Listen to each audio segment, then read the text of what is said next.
maravilloso. Salmo 77. El tema de esta mañana es de las profundidades. De las profundidades es el tema de esta mañana, basado en el Salmo 77.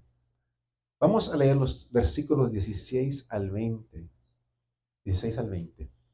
Dice así: te vieron las aguas, oh Dios. Las aguas te vieron y temieron. Los abismos también se estremecieron. Las nubes echaron inundaciones de aguas. Tronaron los cielos y descurrieron tus rayos. La voz de tu trueno estaba en el torbellino, tus relámpagos alumbraron el mundo. Se estremeció y tembló la tierra, y el mar fue tu camino, y tus sendas de las muchas aguas, y tus pisadas no fueron conocidas. Condujiste a tu pueblo como ovejas por mano de Moisés y de Aarón. Ocupe su lugar, mis hermanos. Una vez más, gracias por estar esta mañana en la casa del Señor. Me alegra ver a cada uno de ustedes. Vamos a terminar hoy hablando de este Salmo 77, un salmo muy hermoso. Hemos estado estudiando ya por 3 semanas. Si usted recuerda, como forma de repaso, el salmo comienza con un clamor de duda, un clamor de desesperación. Un hombre, el salmista, tiene un problema y en su angustia, en su dolor, en su tristeza, él viene ante la presencia de Dios, presenta su problema, su angustia ante el Señor, pero parece que el Señor no escucha, no responde. Entonces, si usted recuerda, encontramos en este salmo un hombre que por poco pierde su fe, por poco deja su fe. Con muchas personas, tristemente, han dejado la fe porque o Dios no les contestó o Dios contestó de una manera que ellos no querían. Esperaban otra respuesta. Entonces se enojan con Dios, dejan la fe, comienzan a dudar de Dios. Y este hombre está pasando por esta experiencia. Una vez más, esto fue escrito para nosotros, para nuestra situación, para que nosotros entendamos que no solamente nosotros pasamos por ese momento, sino que todos realmente pasamos por momentos de duda en nuestra fe. Cuando clamamos a Dios y parece que Dios no responde, el cielo está cerrado.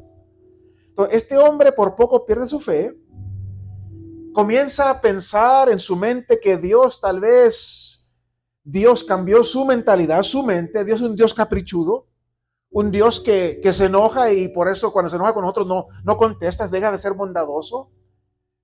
Que Dios tal vez es un ser que no puede ser confiado. No se puede confiar en Dios porque aunque dice que clamemos a Él y que Él va a responder, parece que no responde. Entonces comienzan a entrar dudas en su mente. Y este pensamiento comienza a inquietar su corazón. Así como nosotros.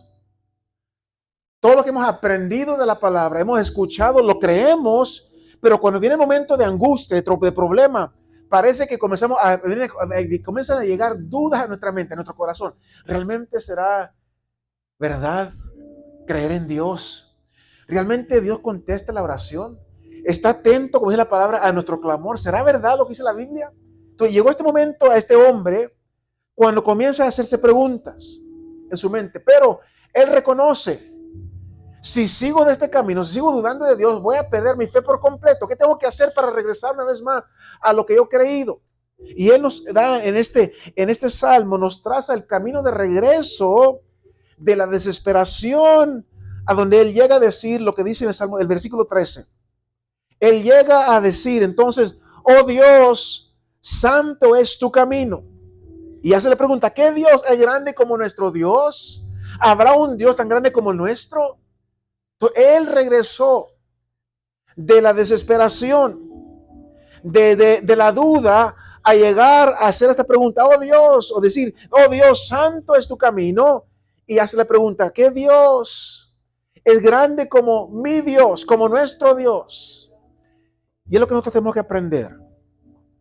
Él logra esto, nos dice, si usted recuerda la semana pasada, él logra llegar a este punto al pensar y meditar en las obras de Dios en la historia, los movimientos inequívocos de Dios en los acontecimientos humanos. Él comienza a pensar, a meditar, no solamente a pensar o recordar, sino que a meditar del propósito de todo lo que Dios ha hecho en todas sus obras a través de la historia. Usted recuerda, es importante no solamente recordar, pero meditar. Recordamos las grandes obras de Dios, pero ¿qué significan para nosotros? ¿Qué significan estas obras para nosotros? Es importante meditar en estas cosas. Entonces, mientras él piensa o medita en estas obras, él reconoce o ve dos cosas sobre estos eventos que marcaban inequívocamente que estas eran obras de Dios, eran acciones de Dios. Estas palabras no se pueden explicar en términos de actividad humana. Tiene que ser algo que solamente Dios puede hacer. Primeramente, él ve que las obras de Dios, perdón, fueron obras sobrenaturales, milagrosas, cosas que el hombre no puede hacer. Entonces, él está meditando en la obra de Dios y él viene a conclusión, tengo que reconocer, primeramente, que lo que Dios hizo, ningún hombre lo puede hacer. Es una obra sobrenatural, está más allá del poder del hombre. ¿Y sabe qué es lo maravilloso? Que aún 30 siglos después de esas palabras fueron escritas, todavía estas obras permanecen más allá del poder del hombre. Entonces, no puede el hombre duplicar las obras sobrenaturales de Dios. Hay cosas que solamente Dios puede hacer. Y este hombre está meditando sobre estas grandes obras, las grandes obras de Dios. Entonces, la primera cosa que él nota es que son obras sobrenaturales. La segunda cosa es que son obras redentoras. Tienen un propósito muy especial. Siempre Dios la hizo para restaurar a su pueblo, para comprarlos de nuevo, para traerlos una vez más a su presencia. Siempre que Dios obró fue con propósito, un propósito muy especial. No solamente una obra sobrenatural, pero también con un propósito de redimir a los suyos, una vez más traer a sí mismo a los suyos. Y las características de Dios siempre tienen, las acciones de Dios siempre tienen estas características de ellas. Entonces, en estos versículos que tenemos ante nosotros, el salmista se está enfocando en una acción específica de Dios que a él lo ayudó. Más que todas las otras obras en las que él ha pensado, recordado, él regresa a una obra, un acto, una obra de Dios que fue de grande bendición o algo especial que le ayudó a él en su momento de aflicción, en su momento de duda.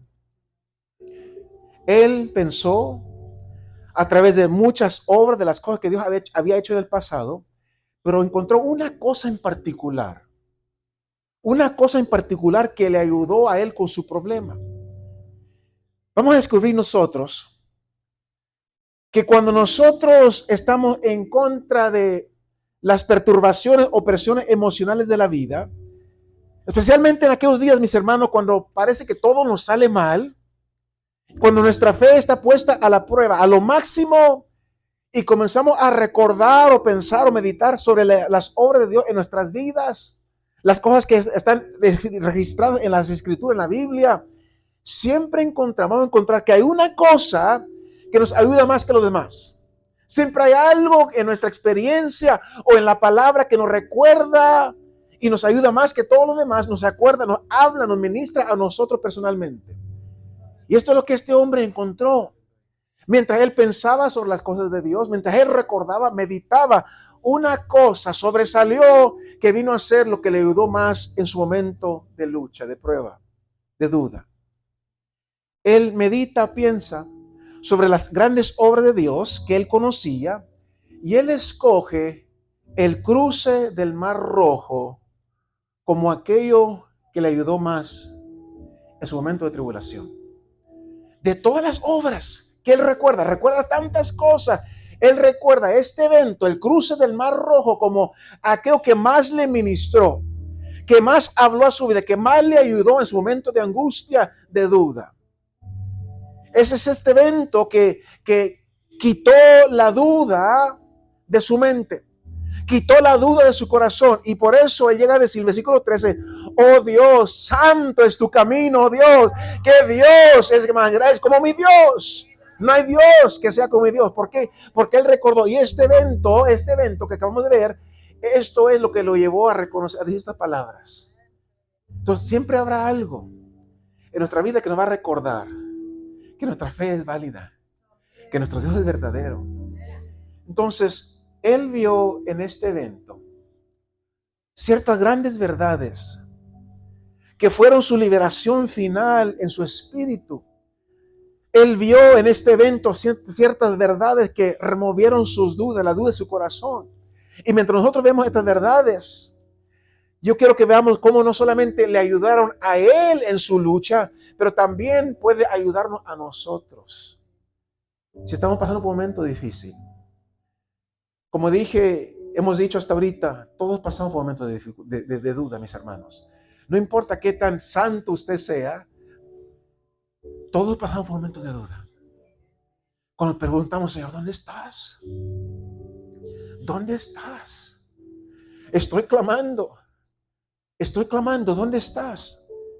Entonces, lo que lo que este hombre vio en este evento, en el cruce del Mar Rojo, es lo que le ayudó a él en particular en este tiempo de angustia. Y la primera cosa que él reconoce en este gran evento, en el cruce del Mar Rojo, es la soberanía de Dios, el control soberano de Dios sobre todos los eventos humanos. Reconoció el control soberano de Dios. Y esto fue para él lo más evidente en este cruce del Mar Rojo. Y él pone estas verdades de una manera, en una manera poética. ¿Por qué? Porque la poesía siempre es la mejor manera de poder expresar la emoción más profunda. Se pronuncia en la poesía. Y él ve dos cosas de este evento que lo hacen reconocer que Dios siempre es soberano sobre todo evento humano, sobre toda fuerza en la vida. Dios es sobre todas las cosas. Dios es soberano. No hay nada más grande que Dios. Dios es todopoderoso. Y lo que él ve, la primera cosa que él ve, es que aquello que causó temor a los israelitas cuando cruzaron el Mar Rojo era el temor a Jehová. Lo que más les causó temor fue el temor a Dios. Versículo 16. En manera de poesía lo dice así: te vieron las aguas, oh Dios, las aguas te vieron y temieron, los abismos también se estremecieron. Yo quiero que usted se imagine, llega el pueblo de israelitas, van caminando a través de todo el desierto, y llega el momento cuando llegan a la orilla del Mar Rojo, están huyendo de Egipto y sienten temor. Porque delante de ellos está el Mar Rojo, detrás de ellos vienen los egipcios. Imagínense el terror que comenzó a invadir sus vidas. Comenzaron a tener mucho miedo. Los egipcios venían tras de ellos. No había tiempo para sacar la vuelta al mar. No había respuesta, no había salida, no había solución. Estaban atrapados. Pero mis hermanos, Dios los había traído a este punto. Dios los había llevado a este punto. Delante de ellos solamente había agua. Solamente estaba el mar. Detrás de ellos no podían huir porque venían los egipcios. Adelante está el mar. Imagínense sentirse atrapados. Para esto nos sacó Dios. Para esto nos sacaste, Moisés, de Egipto. Para morir en el desierto. Se sienten con mucho temor. Atrapados. No hay salida, no hay solución. Pero entonces, mis hermanos, Dios actuó, Dios obró, Dios se movió, mis hermanos. Moisés, la palabra, alzó la vara y las aguas del mar se partieron y le dieron pasen por el mar. Pero sin duda tuvieron miedo. Yo les aseguro que yo hubiera tenido mucho miedo. Ver los muros de agua. Los muros de agua y tengo que pasar por el medio. I'm sorry. Moisés, disculpa, pero yo tengo miedo.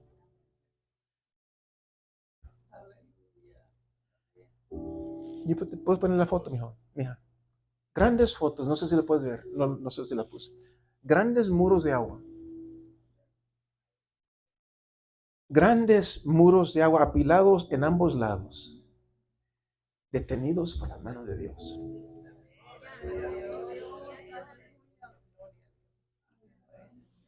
Y se les dice al pueblo, caminen por ahí, camínenle, van a pasar hasta el otro lado, van a pasar, no se preocupen, vas a salir al otro lado, vas a salir al otro lado. ¿Se imaginan caminar por el centro y ver los muros de agua? Sin duda ellos sintieron temor. Pero mire lo que dice el salmista. Algo extraño de las aguas. Porque parece ser que las aguas mismas estaban temblando de miedo. Dice el versículo 16, te vieron las aguas, oh Dios, te vieron las aguas te vieron y temieron también. Las aguas, la naturaleza te estaban temblando ante la presencia de Dios, ante ver la grandeza de Dios. Ellos podían ver las manos de Dios sosteniendo los muros de agua. Las aguas mismas estaban temblando, los abismos también se estremecieron. Esto es lo que el salmista dice. Una vez más lo pone en una forma poética, expresando el hecho que también las aguas parecían temer a Dios. Aquellas cosas que hicieron que los israelitas temieran eran la grandeza, el poder del Todopoderoso de Dios. Por eso sentían miedo, reverencia. Sin duda, al pasar por ahí tenían miedo. Entonces el salmista está expresando para nosotros la gran verdad que él aprendió de este evento, que aún las fuerzas poderosas están fuera del control humano, pero siguen siempre bajo el control de Dios. El hombre no pudo producir esto, el hombre no puede hacer esto, pero Dios puede hacerlo. Obras sobrenaturales. Nuestro Dios es un Dios sobrenatural, es Dios todopoderoso, es nuestro Dios, mis hermanos. Te recuerda también en el Nuevo Testamento, en la ocasión cuando los discípulos, el Señor los envía en la barca, en el mar de Galilea, y se levanta una tormenta. Y mientras la tormenta está soplando, las olas crecen más y más, el viento está golpeándolos en la oscuridad de la noche. Están ellos temerosos. Y de repente, al mirar en la oscuridad, una figura viene caminando hacia ellos sobre el agua. Y la escritura dice que estaban terriblemente asustados. Tenían mucho miedo. Y era Jesús, que venía caminando hacia ellos sobre las aguas, en un acto simbólico, mis hermanos. Eso es un acto simbólico, porque a las olas que las asustaban, Jesús les está diciendo, estas olas que las asustan están bajo mis pies. Yo camino sobre las aguas, yo camino sobre las olas, yo camino a través del viento. Un acto simbólico. Aquello que le hacían temer es lo mismo, es el Dios. El temor a Dios. Ellos miraban las aguas, las olas, y pensaban que era un fantasma. Les causaba un terror adicional. No solamente la tormenta, ahora viene un fantasma. Pero Jesús les dice, en versículo 27 de Mateo 14, aquello que los hace estremecer soy yo. Aquello que le está causando a ustedes temor soy yo. Es mí. Soy yo. Estaban temblando los hombres, no solamente por la tormenta, pero al ver el fantasma. Jesús le dice, no es un fantasma, soy yo. Tened ánimo. Yo soy, no temáis, no temáis. Y esta es una gran verdad que Dios siempre quiere que nosotros entendamos y aprendamos. Que detrás de todo evento, mis hermanos, detrás de toda fuerza, de todo poder que nos asusta, la mano de Dios está en control. Dios está soberano sobre todas las cosas. Y es lo que el salmista aprendió. Mientras él meditaba y pensaba sobre el cruce del Mar Rojo, esto vino a su mente. Él reconoció que detrás de todas las cosas que parecen imposibles, Dios está en control. Dios sigue siendo soberano. Las poderes, las fuerzas que nos asustan están bajo el control del poder del Dios Todopoderoso. Y luego dice de la misma cosa, de una manera diferente, versículo 17 al 18. Él aprendió que las fuerzas de la vida son solamente instrumentos de Dios. No solamente Dios es soberano, pero también las cosas son instrumentos de Dios. Versículo 7 al 18. Si las nubes echaron inundaciones de aguas, tronaron los cielos y descurrieron tus rayos. La voz de tu trueno estaba en el torbellino. Tus relámpagos alumbraron el mundo y se estremecieron y tembló la tierra. Cualquiera de nosotros que hemos estado en una tormenta eléctrica, conocemos exactamente lo que el salmista está describiendo aquí. Relámpagos estallando por todas partes, los truenos que resuenan en respuesta, sale el relámpago y luego sale el trueno, y la tierra tiembla bajo el poder de que se está liberando en el cielo. Relámpago, trueno, la tierra tiembla. Pero yo quiero que usted note aquí los pronombres personales que el salmista usa. Dice, tus rayos, tus truenos, tus relámpagos. ¿Por qué? Porque todas las fuerzas de Dios son de Dios. Están bajo el control de Dios. Una vez más, todo está bajo el control de Dios. Y esto es lo que el hombre está aprendiendo al meditar sobre este cruce del Mar Rojo. Aquellos eventos que tanto asustaron a los israelitas en ese momento estaban bajo el control, bajo autoridad de Dios todo el tiempo. Dios siempre estuvo en control de todas las cosas y sigue estando en control de todas las cosas. Ningún poder, sea natural o sea humano, puede operar sin el permiso del Todopoderoso. Todo está bajo el control de Dios. Él es soberano. Es una gran verdad que ayudó a este hombre a liberarlo de su duda. Mientras pensaba en estas cosas, él comenzó a reconocer, no hay nadie más grande que mi Dios, el Dios a quien yo sirvo a través de todas las tormentas, de todas las cosas. Mi Dios es todopoderoso. Y no hay nada más magnífico en el Nuevo Testamento que la historia de un incidente que sucedió en la última semana de Jesús, cuando él se encontró abandonado por sus amigos, se encontró traicionado por los discípulos, impotente, aparentemente indefenso ante la presencia de Pilato, el representante del imperio, del poder imperial. Y Pilato le dice a Jesús en Juan 19, versículo 10, le pregunta a Jesús, ¿no sabes que tengo autoridad para crucificarte y que tengo autoridad para soltarte? Y sin duda Jesús se queda viendo ahí. No sabes de qué dices. Le responde Jesús, versículo 11, ninguna autoridad tendráis contra mí si no te fuese dada de arriba, del Todopoderoso. Hay solamente uno que es todopoderoso. Entonces, es importante reconocer, mis hermanos, que todo en la vida, lo bueno y lo malo, lo positivo y lo negativo, todo está bajo el poder de Dios. Aún la naturaleza, todo poder está bajo la soberanía de Dios, bajo el poder de Dios. Entonces, el poder le pertenece a Dios. El poder le pertenece a Dios. Todo poder, toda forma de poder, todo está bajo su control.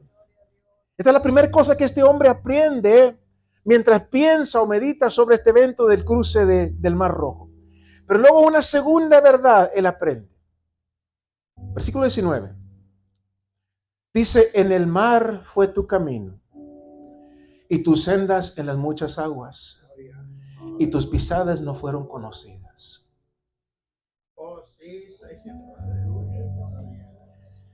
Aquí está los huestes de la tribu de Israel, los huestes de Israel.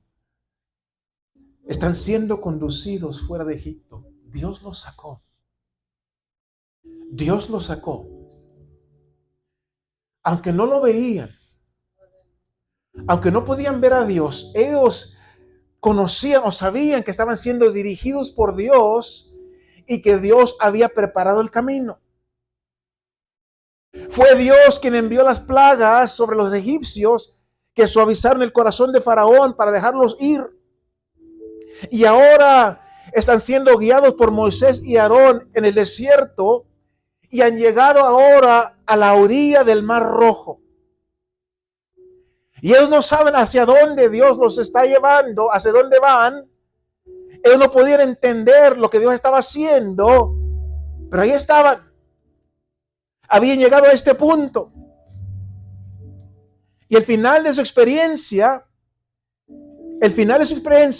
era para probar y demostrar que Dios sabía todo el tiempo lo que Él estaba haciendo. Dios siempre tuvo un plan. En todo esto Dios tenía un plan. Aunque ellos no lo sabían, estaban siendo guiados por Dios porque Dios tenía un plan. Dios fue quien los trajo hasta el mar. Dios los trajo hasta allí.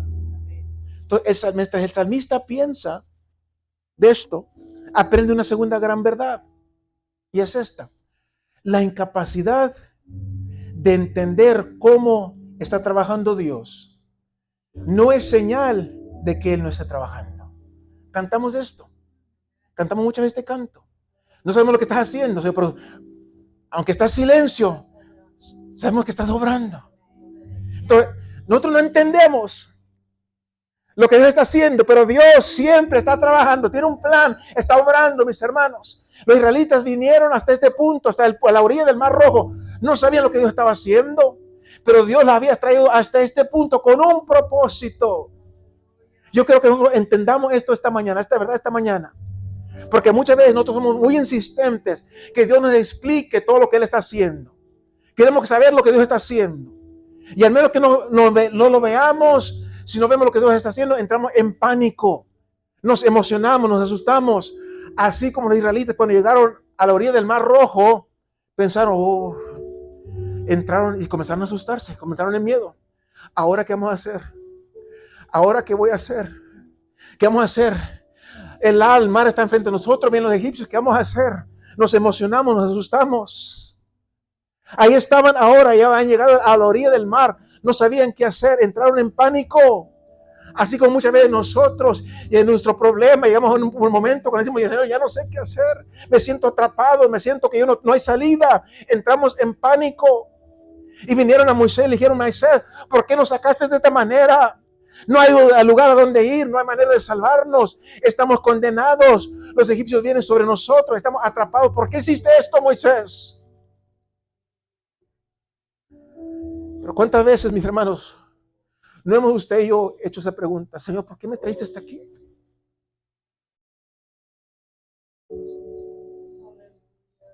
Señor, no hay salida. Estoy atrapado, Señor. No hay nada que puedas hacer, no hay nada que se pueda hacer. Estoy atrapado, Señor, ¿por qué? Y oprimimos el botón de pánico. Temblamos, nos asustamos, aterroramos, nos aterrorizamos. Así como estas personas en el mar, llegando al punto del mar, ¿qué vamos a hacer? No hay salida, no hay solución. Pero mientras el salmista medita sobre esto, reconoce que fue la intención de Dios llevarlos a este punto. Siempre fue la intención de Dios llevarlo a través del mar.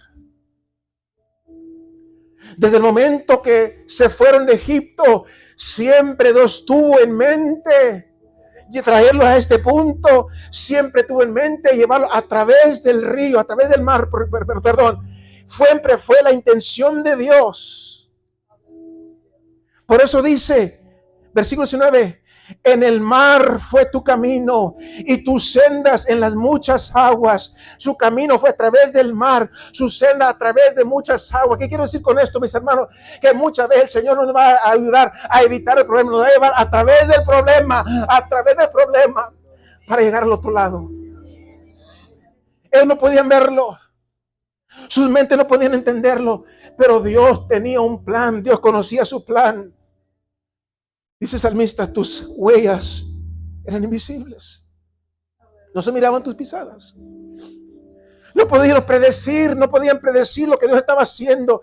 Sin embargo, el resultado comprueba que Dios sabía todo el tiempo lo que Él estaba haciendo. Y este siempre ha sido de una especial ayuda al hombre. Recuerde, el problema del salmista era la aparente inactividad de Dios. Él estaba dudando de Dios porque parecía que Dios no había respondido. Y él reconoce ahora, cuando Dios está en silencio, no quiere decir que no está haciendo nada. Él tiene un plan, Él tiene un propósito que nosotros no entendemos, pero Él tiene un propósito para que nosotros aprendamos. Esto fue lo que lo trajo, la actividad de Dios, lo que lo trajo a su crisis. ¿Te recuerdas las primeras palabras que Él dice? Dice, me acordaba de Dios, versículos 3 y 4, y me conmovía, me quejaba y me desmayaba mi espíritu. No me dejaba despegar los ojos, estaba yo quebrantado, y no hablaba. No palabra. ¿Dónde estás, Dios mío? ¿Dónde estás? Te busco, no te encuentro. ¿Dónde estás? Te clamo y no me respondes. ¿Dónde estás? Esto es lo que él sentía, es la agonía que él sentía. La aparente inactividad de Dios. La pregunta que él y usted recuerdan. Pregunta sin respuesta. Versículo 7-9. ¿Desechará el Señor para siempre y no volverá más a hacernos propicio? Comienza la duda en su corazón, en su mente. ¿Ha cesado para siempre su misericordia? ¿Se ha acabado perpetuamente su promesa? ¿Ha olvidado Dios el tener misericordia? ¿Ha encerrado con ira sus piedades? Palabras, ha dejado Dios de ser bondadoso para con nosotros, de tener misericordia. Dios no está haciendo nada. Pensaba el salmista, aquí estoy en un gran problema y Dios aparentemente no está haciendo nada. Pero ahora, mientras él medita en este evento del cruce del mar Rojo, él ve que era una experiencia paralela. Aquí estaba ahora esta persona, este pueblo, que Dios había traído hasta la orilla del Mar Rojo.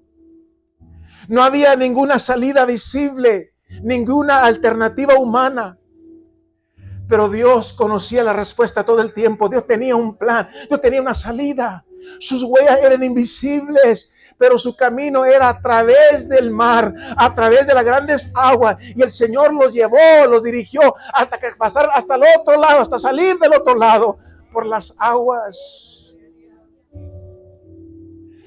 ¿Ha tenido usted este tipo de experiencia? ¿Ha pasado por un momento difícil donde el Señor no le evita el problema, lo pasa a través del problema, pero lo saca victorioso al otro lado? El Mar Rojo, mis hermanos, es una gran lección para toda persona de fe. Fue escrita para nosotros, las personas de fe, a través de los siglos, como una gran lección. El camino de Dios muchas veces nos lleva a través de las aguas, a través del problema, a través de la prueba, no alrededor de ella, no, a través del problema, por el medio del problema, la situación. Pero siempre nos saca al otro lado, no nos deja ahí, no nos deja ahogarnos, no, nos saca hasta el otro lado, mis hermanos. Y la tercera cosa que este hombre aprendió mientras él contemplaba esta gran obra es que Dios es para siempre el pastor de su pueblo. Versículo 20.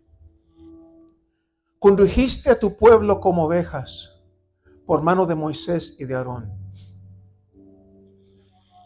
Condujiste a tu pueblo como ovejas. No hay una figura más hermosa de la relación de Dios con su pueblo que un pastor con sus ovejas. Porque el pastor, Dios, nos provee lo que desesperadamente nos falta, necesitamos. Primeramente, nos proporciona propósito. El pastor siempre tiene una meta, un objetivo en mente para su rebaño, siempre. Si él lleva a sus ovejas a los pastos en las montañas, es porque hay algo ahí que él quiere lograr con ellos. Si los lleva a las aguas tranquilas, hay una razón por cual Él las lleva a las aguas tranquilas. Y si los lleva por medio de los lobos, Él los quiere ahí por un propósito. Tiene un plan, tiene un propósito. El pastor siempre es quien proporciona el propósito.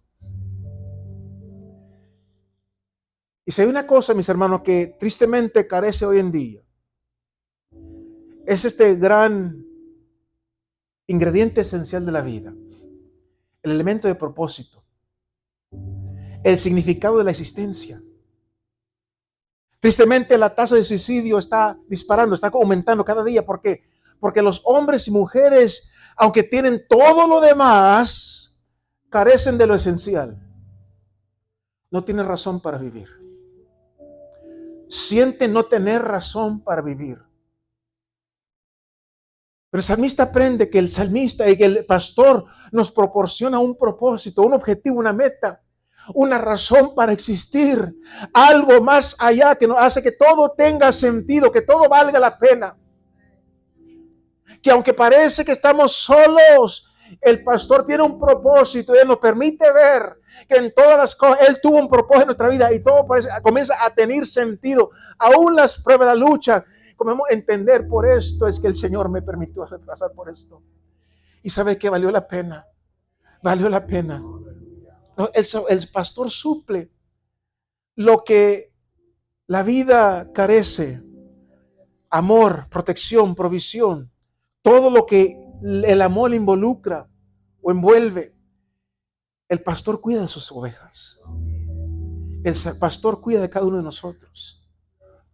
No son esas las maravillosas palabras de Primera de Pedro, donde nos insta a los cristianos a estar atentos a la venida del príncipe de los pastores. Y luego dice así, Primera de Pedro 5:7, echando toda vuestra ansiedad sobre Él. ¿Por qué? Porque Él tiene cuidado de vosotros. Él tiene cuidado de vosotros. Tú le importas al Señor. Tú le importas.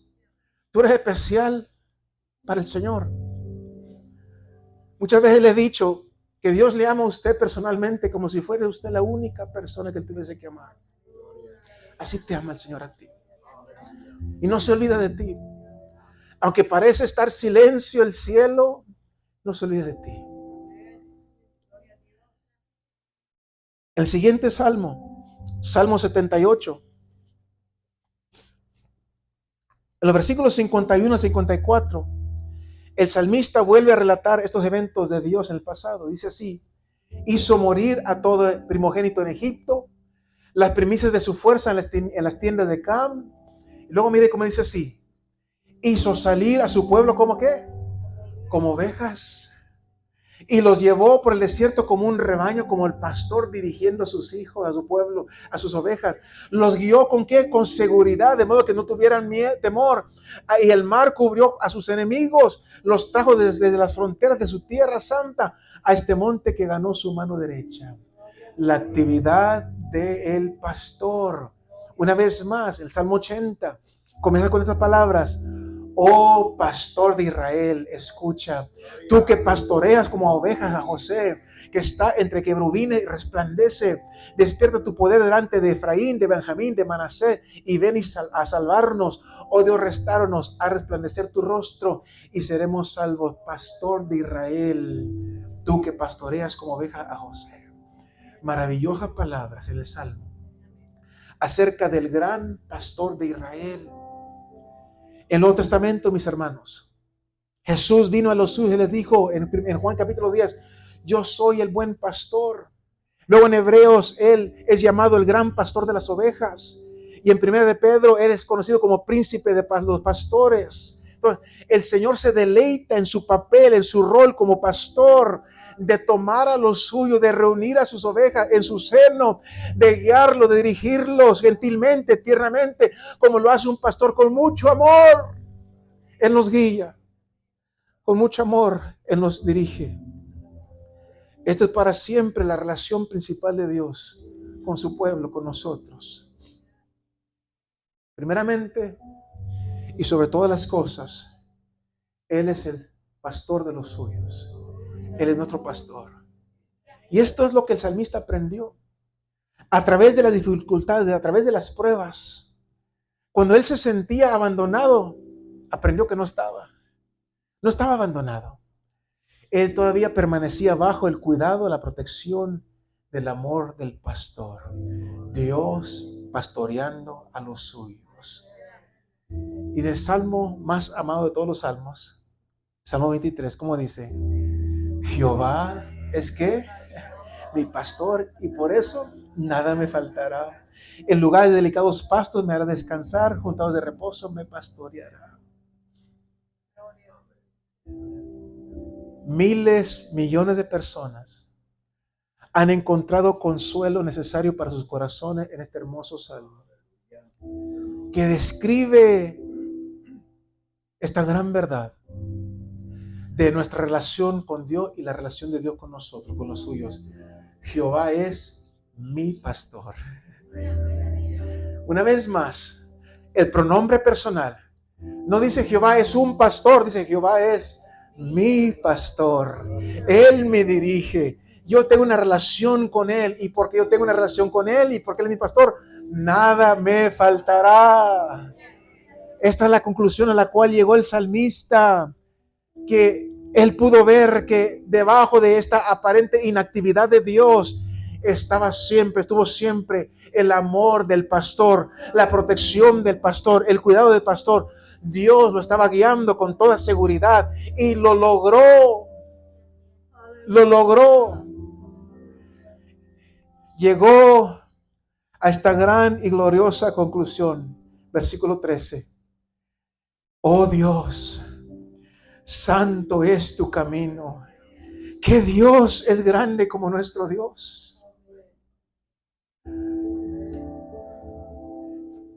¿Ha llegado usted, mi hermano, a ese lugar? A través del tiempo de duda, a través del tiempo de presión, de prueba, de tentación, tenemos que llegar a ese lugar. Venir por fin a través de la dificultad, a través de las aguas, a través de las grandes aguas, pero salir al otro lado, a un lugar donde decimos que Dios es tan grande como mi Dios. No hay Dios como mi Dios. Mi Dios es todopoderoso. Es verdad que he pasado por un momento difícil, pero el Señor me ha sacado en victoria. Que Dios es grande como mi Dios. Usted y yo, mis hermanos, tenemos mucho más que recordar que el salmista. El salmista hizo un registro de la actividad de Dios hasta su día. Él miraba hacia atrás en los grandes eventos de Egipto, del desierto, otros eventos inmutables, inamovibles. Pero usted y yo tenemos mucho más hoy en día. No solamente tenemos el registro del Éxodo, pero los días de David mismo, del salmista, la fidelidad de Dios para ellos. Tenemos el registro de los profetas, Isaías, Jeremías, Elías, Eliseo, como Dios fue con ellos. Los gloriosos días de la apariencia del Hijo de Dios mismo entre los hombres. Un hermoso registro de Jesucristo andando aquí en la tierra. Los días maravillosos de la explosión de la iglesia en contra de un mundo pagano. La fidelidad de Dios obrando en su iglesia, haciendo milagros, maravillas, señales que sirvieron para fortalecer la fe de esos hermanos nuestros. La gran verdad, las grandes verdades de la fe cristiana, la resurrección de Jesucristo, que es la piedra angular, la fundamental de la cual descansa nuestra fe, mis hermanos.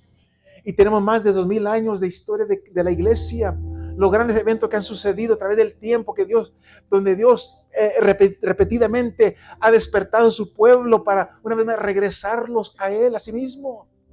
Tenemos la historia de la Reforma bajo Martín Lutero, que desafió la tiranía de la Iglesia Católica y liberó a su pueblo de la esclavitud, del legalismo y otras cosas, muchas otras cosas. ¿Cuánto nosotros tenemos que recordar de la grandeza de nuestro Dios? Cómo Dios se ha movido, cómo Dios ha cumplido su palabra, mis hermanos. Israel está en su tierra de nuevo, mis hermanos, como lo prometió el Señor.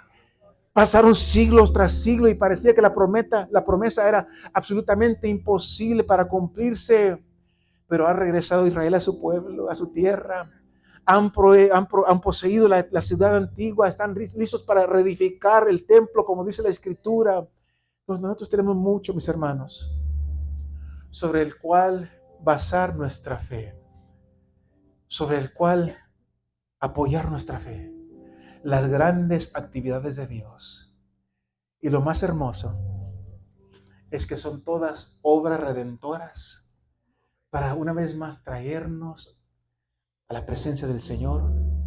Todas son obras sobrenaturales, más allá del control, el poder del hombre, y todas nos revelan de una manera u otra el carácter pastoral de Dios en relación a sus propios hijos. Tenemos mucho, mis hermanos, muchas razones por las cuales tener fe en Dios en estos días. Podemos descansar sobre su amor, reflejar sus verdades, su fidelidad. Ahí descansar nuestra fe, poner nuestra fe. Y decir como el salmista, que Dios es grande como nuestro Dios. Que Dios. No hay Dios como nuestro Dios. Nuestro Dios es todopoderoso. Tenemos evidencia concreta, que nuestro Dios es Dios fiel y poderoso. No importa lo que estemos atravesando en este momento, Él nos va a llevar y nos va a sacar al otro lado en victoria, porque Él nos está guiando. Muchas veces nos pasa por momentos dificultosos, pero Él está obrando. Porque Él está en silencio no quiere decir que no está obrando. Él está obrando en su necesidad. Póngase de pie esta mañana. Vamos a orar. Vamos a darle gracias a Dios por los problemas. Démosle gracias a Dios por las luchas, por las pruebas. ¿Por qué?